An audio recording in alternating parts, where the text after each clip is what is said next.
Oh, doit-elle encore être affricotée avec son cher coquin de Roger? C'est-tu pourtant pas l'heure de nous en faire avec lui des galanteries, surtout dans un moment pareil? Pompon! Madame m'a demandé. Où étais-tu encore passé? Oh, j'étais à la buée, madame. Tu étais à la lessive, dis-tu? C'est que moi, je ne doute pas que ce forban de Roger, il te poursuivait de ses éternelles cochoncetés.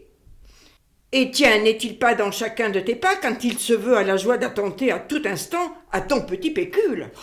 Vous alambiquez tout, madame. Qu'est-ce à dire? Tout simplement, Roger et moi, qu'on couche quand ça nous chante et que ça nous plaît. Vraiment? Oh, et pourquoi pas? Quelle bonne nouvelle que j'entends là! La follette soubrette, elle n'est donc point trop farouche. C'est dit. Voyons à l'entreprendre. Mesdames et messieurs, pour vous le raconter, mon Roger, qu'il est beau, qu'il est gentil et qui me fait mourir de rire. Alors, puisqu'il est beau et qu'il est gentil et qui me fait mourir de rire, y a que je le veux bien qu'il me trousse. Ici et ailleurs, maintenant et tout à l'heure. Mais enfin, faut que je vous le dise aussi que mon amoureux à moi, c'est vraiment qu'un petit cochon. Oh tiens, par exemple, j'en rougis encore de ce qu'il m'a fait hier subir. Et à l'église encore. Voici l'affaire. Monsieur le curé, pour l'autel, il demandait des fleurs. Alors moi, bonne et pieuse chrétienne que je le suis toujours, je vais à côté jardin de monsieur le curé. C'est aussi que je me fais point trop belle. Hein. Quand même, un curé, c'est quand même un homme. C'est-à-dire qu'il faudrait pas trop que si sa soutane elle était de bronze, on en entendit sonner le glas, quoi. C'est pourquoi, sous le caraco que je pigeonne pas, et qu'au pied je porte vieille poulaine, toutes les deux très bien éculées. Et voilà, c'est tout bien comme ça qu'à la bonne heure, avec mes pivoines, j'y hante chez le bon Dieu. C'est une fille légère. Voyez l'utilité quand moi j'ai à la maison 3 ravissantes vierges.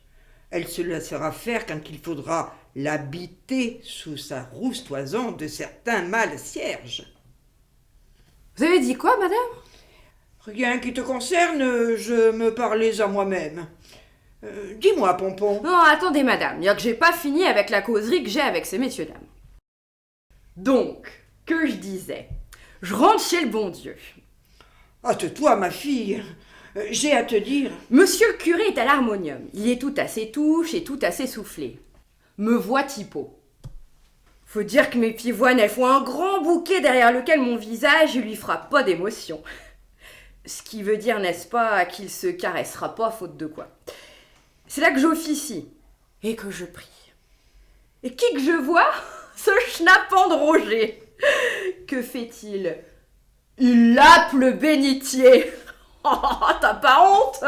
C'est mon reproche. Et quoi, j'ai soif? Que lui, il me répond, mon Roger. Ah, ça, toi, tu n'es qu'un mécréant, qu'en retour, il reçoit de moi mon amour de fripon. Mais bon, le Roger, une fois encore, il en a cure de ce que je lui cause. C'est alors que ce coquin de Valeret, il me veut à confesse. Où ça donc? Au confessionnal, pardi. Bah, c'est vrai qu'un tel ridicule que c'est fait tout pour ça. V'là-t-il pas que la mère Germaine, une bigote, une grenouille de bénitier, elle nous y rentre dans l'église. En main qu'elle a sa canne et au pied ses galoches de bouet. Comme il se doit, la pénible bourriche, sur les dalles du transept, toc, qu'elle nous fait avec sa canne, toc, toc, qu'elle nous fait avec ses sabots. Et puis, c'était à toc, toc, toc, qu'elle nous fait à la porte de notre petite relégation à nous. Ah, c'est-à-dire le confessionnal où qu'on est. Aussitôt, alors que mon Roger, il allait nous y entrer dans le vif du sujet, c'est-à-dire dans mon con à moi, il faut que la dame Germaine, elle s'y mette à causer à monsieur le curé, c'est-à-dire à mon Roger. Comme notre paroissienne, elle est plus que sourde et qu'elle a la vue courte, mon Roger, c'est alors que gaiement et comme de bien entendu, quitte la dupe, quitte la truffe et que pour finir, il te la berne. Ah, elle bientôt, que je vous dis que la Germaine, elle en a pour son cierge. C'est-à-dire, 20 Notre Père et 20 Je vous salue Marie. Et puis maintenant, Amen, Amen, qu'elle nous fait la vieille truie. En as-tu fini? Il y en a que j'ai toujours à te parler. Oui, presque, presque. Malheur. Toute bien fourrée que je le suis sous le goupillon à Roger, faut-il maintenant qu'on frappe à la porte de l'église? Oh, c'est que c'est monsieur le curé qui rapplique, le vrai. Et bah ça, fallait pour sûr que ça arrive. Et tiens, voyez l'embarras où qu'on était alors avec mon Roger et moi. Mais bon, c'est aussi que la vieille crocheteuse à miracle qu'elle en a encore à dire. Pompon! Quoi, Pompon? Et patati, et patata, la vieille seringue, mon Roger et que Lamberly ficote. Ma fille, pour vos péchés, vous nous direz sans chapelet. Voilà ce qu'il lui cause pour finir à la vieille réchappée des cimetières. Et puis enfin, la douairière, elle rebrousse chemin. Del toc toc et toc toc qu'on entend comme il se doit. C'est donc qu'on est enfin seul. Enfin, pas tout à fait. Monsieur le curé? Par des couilles, madame. Dis-moi, Pompon, Oui, madame. connais-tu la nouvelle? Qui serait? Que nous avons des visiteurs. Ça, que je l'ai bien vu. Qu'est-ce à dire? Que j'ai mis tout à l'heure 3 officiers sur la paille de l'écurie. Oh, ils étaient bien beaux. Et puis aussi encore un autre dans la chambre d'au-dessus de cette écurie. Celui-ci que je vous cause de celui d'officier de la chambre qui est au-dessus de votre écurie, je vais vous le dire, madame, qui était beaucoup plus vieux et qu'il avait, à ce qu'il m'a dit, le grade de capitaine. Là, s'il était beaucoup moins gracieux. Mais quand même, qu'il était bien galant. Ah, ça, madame, par les temps qui courent, je vais vous le dire que c'est fort plaisant de servir des gens qui savent vous en faire des compliments. Quand même, que c'est pas si souvent. Ah ça donc, ces messieurs, en effet qu'ils n'auront pas longtemps attendu pour vous les prendre de leurs aises. Vous m'avez parlé, madame? Pas le moins du monde. Dis-moi, Je vous écoute, madame. tu sais que j'ai 3 filles. Pour sûr, madame. Qu'elles sont bien belles. Que c'est point comme moi. Enfin, tant que j'y plais à mon Roger. Pompon, ne dis pas de sottises. Tu te fais du mal pour rien quand tu es jolie comme un cœur et que tout le monde te le dit. Elle est bien aimable. Si vous le dites. Quand même, c'est égal. Quand madame me cajole si avant que ça me fait tout comme de l'urticaire. Moi, je vois pas trop ce qu'elle a de derrière la tête. Mais allez donc, cette vieille guenuche, tiens, moi je vous le dis que c'est bientôt que c'est à moi qu'elle va finir par s'avouer. As-tu fini de marmonner? Il se peut. La voilà qu'elle nous fait l'insolente. Là, je vous le demande, jusqu'où devrais-je m'abaisser afin que de le sauver l'honneur de mes filles? Dis-moi. Oh ça, vous l'avais-je pas dit qu'on allait y venir? Ces messieurs, Quoi, ces messieurs? eh bien, Je vous écoute, madame. tu pourrais m'aider quand même, c'est tout ce qu'il y a de plus délicat. S'ils m'ont entrepris, c'est ça que vous avez en tête? Oui, c'est bien à cela en effet que je pense. Pour sûr que oui. Elle n'est point farouche. Rien n'est donc perdu. C'est qu'ils ont la main baladeuse, les visiteurs à madame. Oh, je l'ai bien assez ressenti ce qu'elles étaient. Comme on dit dans votre monde, leur mal privauté à ces messieurs. Ah, voyez comme elle est délurée, cette chère Pompon. Tout à l'heure, elle a tout endouré de nos coquins, sans jamais vouloir fuir de son délicieux popotin leur mâle privauté. Bonheur, lèvera-t-elle son jupon dessus son empire, et se laissera-t-elle alors fourrer jusque-là, tandis qu'elle, je vous parle de mes 3 filles, elles nous le resteront comme il se doit, de quiètes et de gentilles. Dis-moi, Pompon. Oui, madame. Ces messieurs, le premier que je vis, un machicoulis de dentelle que c'était. Portait-il un chapeau qu'on aurait dit de vivantes aigrettes. Outre son pourpoint de cuir, il était tout arrogant de 12 ferrets noués à 12 aiguillettes. Oh, ce bel officier, faisait-il grand cas de sa mise? Madame, Auriez-vous vu ces deux beaux yeux qu'ils vous auraient tout comme moi transporté? Ces messieurs, le premier que je vis, un machicoulis de dentelle que c'était. Et puis, autant qu'il est beau, c'est déjà que tu lui calcules un petit débit dont il te fera la fête. Allons, n'est-ce pas, Pompon, que tu ne songeais pas à fuir certaines languides pamoisons de ce grand pan d'officier qui nous faisait grand cas de sa mise? Ce fat, il avait de beaux yeux, et avant longtemps, n'est-ce pas, que tu le laisserais te gaiement pénétrer? Et quoi? À quoi songez-vous donc, madame? À ce que je sais, je ne suis point une putain. Dommage. Qu'avez-vous dit, madame? Et le second officier? Je l'éclairais de ma lanterne. Et donc?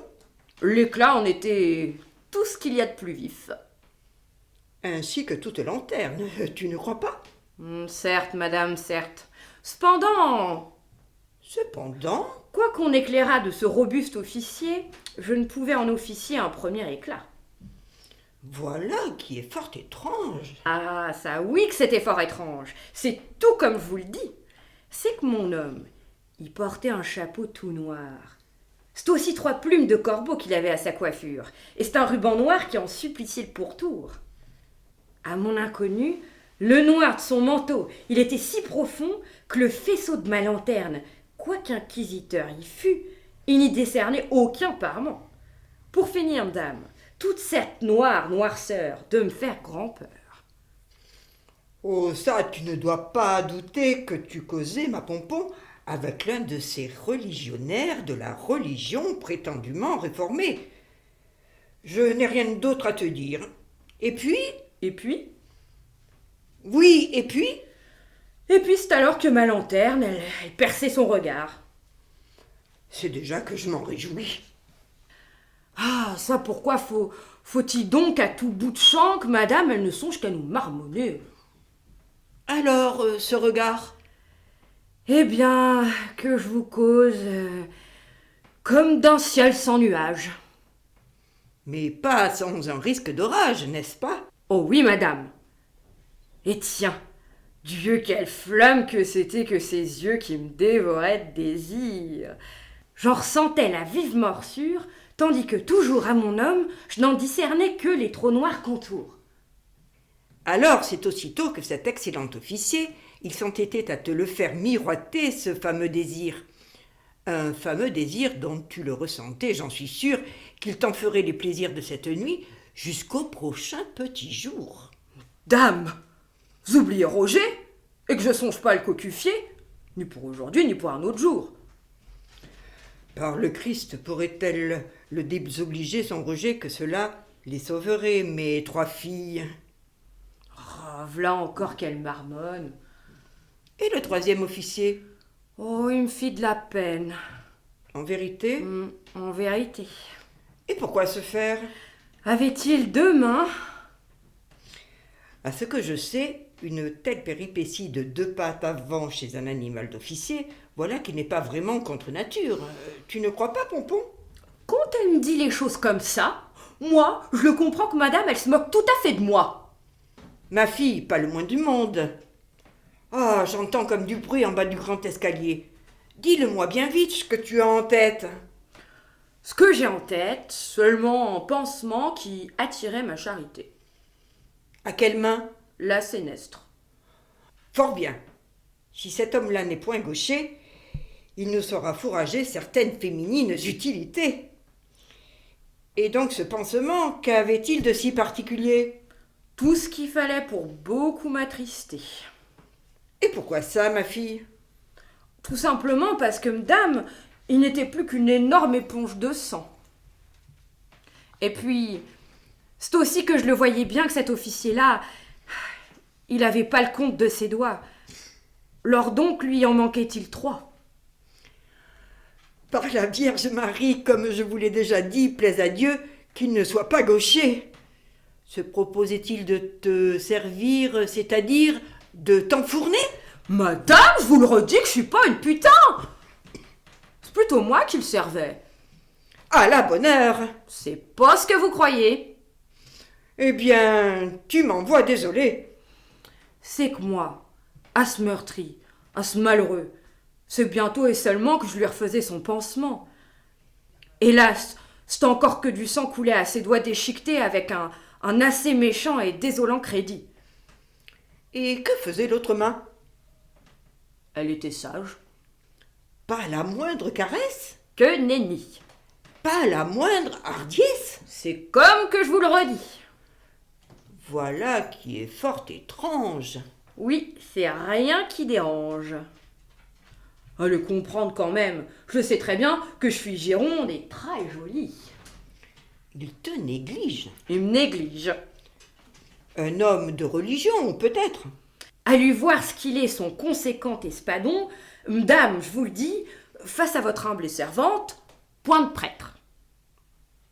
Mais alors J'ai compris, il a renié sa nature, et c'est donc un bougre. Vous le croyez vraiment, madame? Bon, enfin, et bien réfléchir, il se pourrait en effet qu'il en soit bien ainsi. Et moi, je me tiens plus de joie.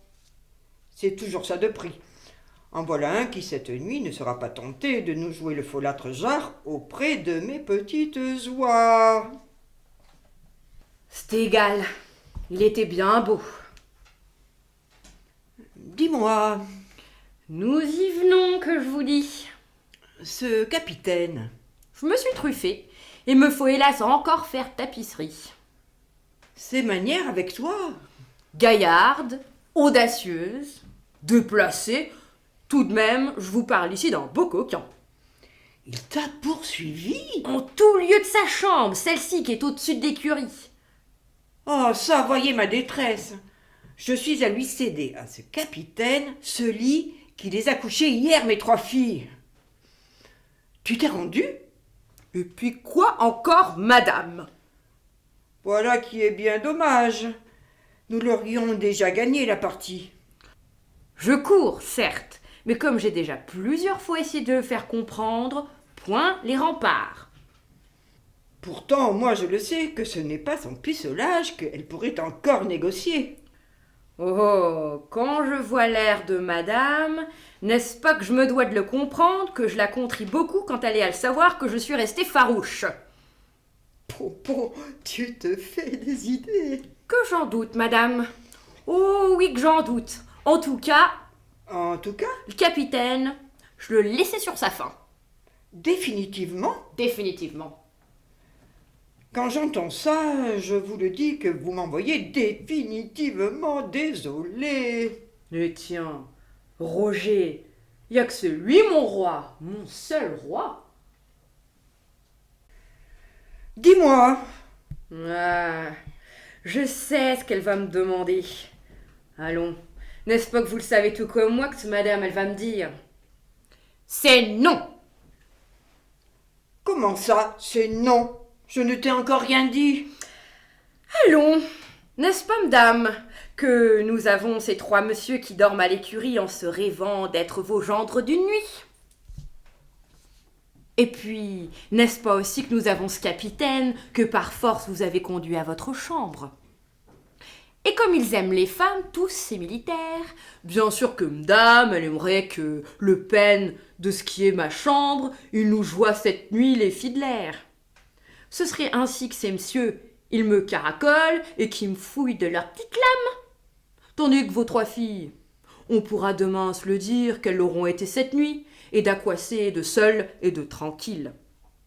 Allez, commençons par les 3 officiers, et puis pardi que lui, il me finira le capitaine. Ça, ton capitaine, le sais-tu, Pompon, que je le crois que c'est le pire animal de toute cette engeance. C'est déjà qu'il est dans le lit de mes filles, celui dans lequel je les accouchais toutes les 3, avec 3 millions de douleurs. Eh bien, le gîte, le couvert, et pour finir votre lit. Les voilà bien, en effet, les vicissitudes que peuvent nous apporter la guerre. Tu en parles à ton aise, toi qui n'as pas 3 filles, qu'il me faut sauver du loup.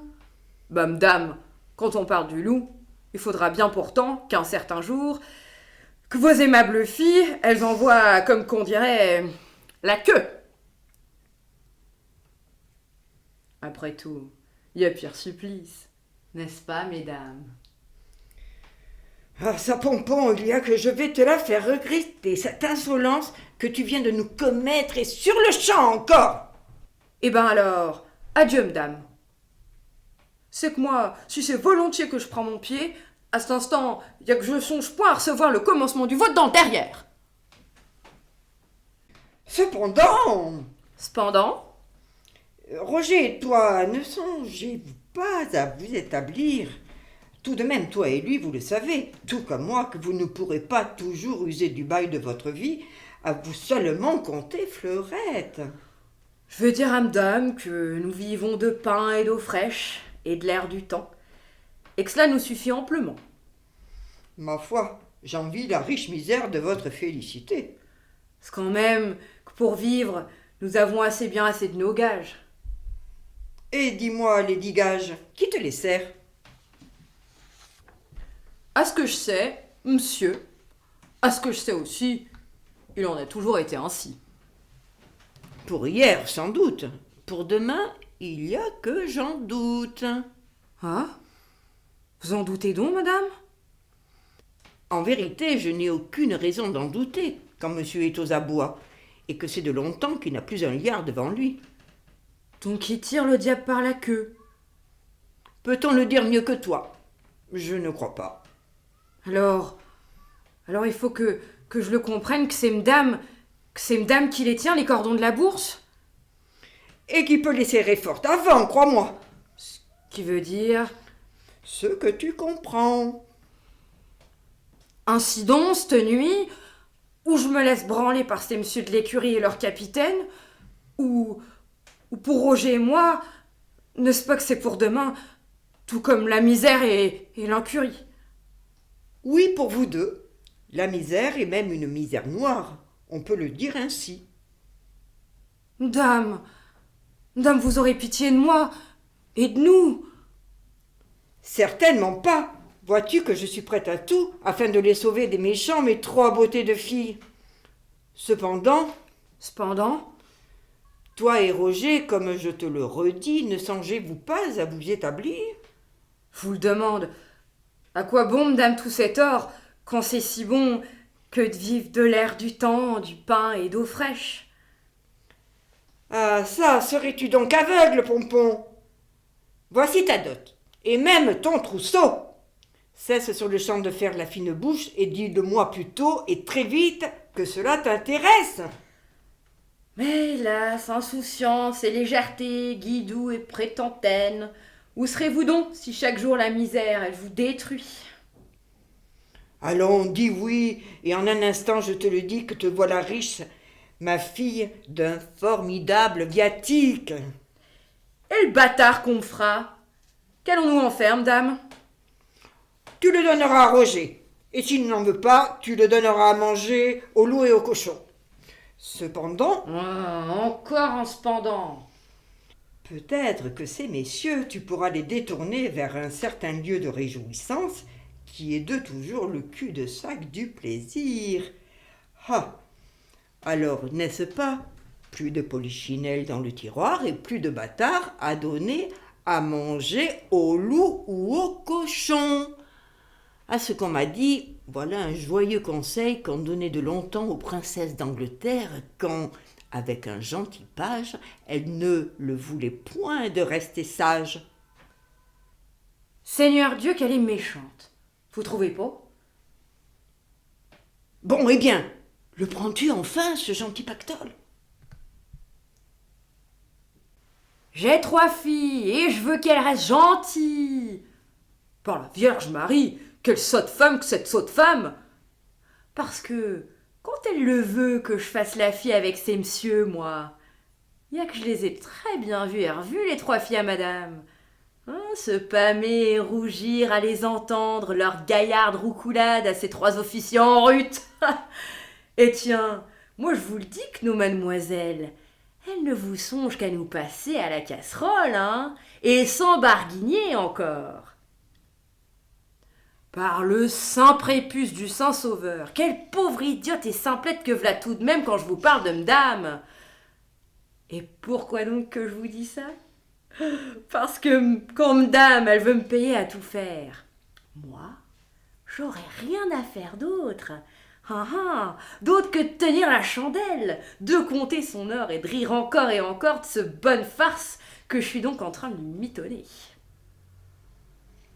Mais bon, quand même, c'est que sont bien beaux nos 3 parpaillots.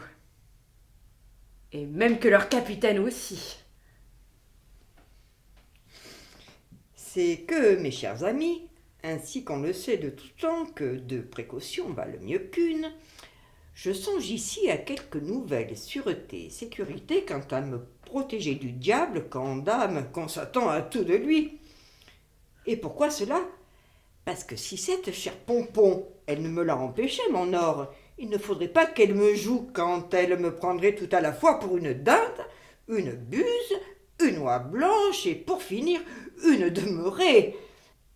C'est bien pourquoi nous allons demander à Roger de nous les doubler, les verrous. Non, de les tripler.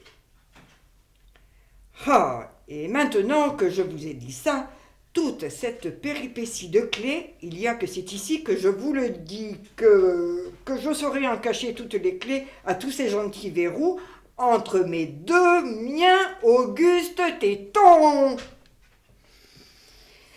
Roger, viens par ici, mon petit. Tous les 2, je te le dis, que nous avons à nous causer. Ah, ça donc, mais où est-il donc encore passé, ce vaurien de Varlet ? Quand même, et à ce que je le sais, dans cette maison qui est la mienne, je ne m'y connais pas comme un commencement de semblant de confessionnal.